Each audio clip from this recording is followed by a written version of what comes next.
Genetet a la parole pour le 1260. Merci, Monsieur le Président. Alors, je voulais juste dire d'abord qu'en fait, ces 4 amendements ne sont pas du tout identiques. Les deux seuls identiques, c'était 1710, 1789. D'accord, il y en a eu deux identiques. Donc le mien est tout à fait différent. Deux autres différents. Voilà, il s'agit ici, on parle ici des bourses scolaires qui sont attribuées à des enfants qui sont scolarisés dans notre réseau d'écoles françaises à l'étranger. Ces bourses scolaires sont affectées d'un budget qui était jusqu'à l'an passé de 110 millions d'euros, qui a été baissé cette année pour une raison qu'on comprenait, qui était que le budget de l'année dernière n'avait pas été totalement utilisé. Donc il a été abaissé. Néanmoins, je m'appuie là-dessus sur une résolution qui a été présentée par l'Assemblée des Français à l'étranger, qui dit qu'on voit bien, parce que M. Mirabib l'a dit, et je confirme ces dires, qu'en circonscription, nous le voyons, il y a des familles qui n'arrivent pas à accéder aux bourses parce que les critères actuellement d'attribution, le barème d'attribution, n'est peut-être pas tout à fait encore aujourd'hui adapté à ce qu'il était. Il n'a pas été changé depuis relativement longtemps. Et les critères pour pouvoir rentrer dans cette possibilité d'avoir une bourse sont vraiment extrêmement contraignants.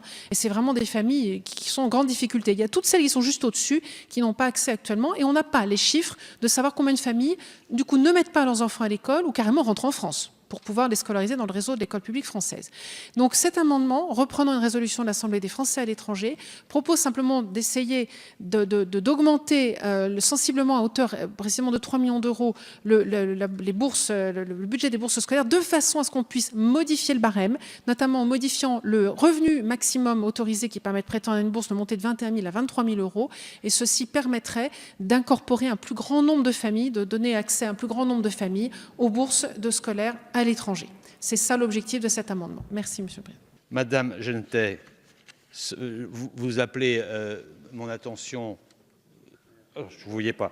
Je vous appelais mon attention sur l'opportunité alors, puisqu'il y a une disponibilité de reviser le barème du quotient familial. Mais ce n'est pas de nature législative, mais c'est la seule vraie proposition cohérente dans l'ensemble de ce que j'ai entendu et qui correspond à une bonne utilisation du gap disponible a priori. Et si d'aventure ce n'était pas disponible, il y a une solution de compensation. Mais a priori, cette disponibilité sera utilisée. Je propose qu'elle soit utilisée dans le cadre d'une revalorisation du barème du quotient familial proposé par Madame Genetet, mais ce n'est pas de nature législative. Donc, ce que je vous demande, c'est de me croire sur parole et je vous dis que je proposerai à la prochaine réunion de Commission nationale des bourses votre demande et qu'elle sera, j'imagine, validée puisque je la proposerai. Et à ce moment-là, je pense qu'on a une solution tout à fait honorable par rapport à cette question des bourses et du montant affecté à des 105 millions d'euros et du disponible que cela représente.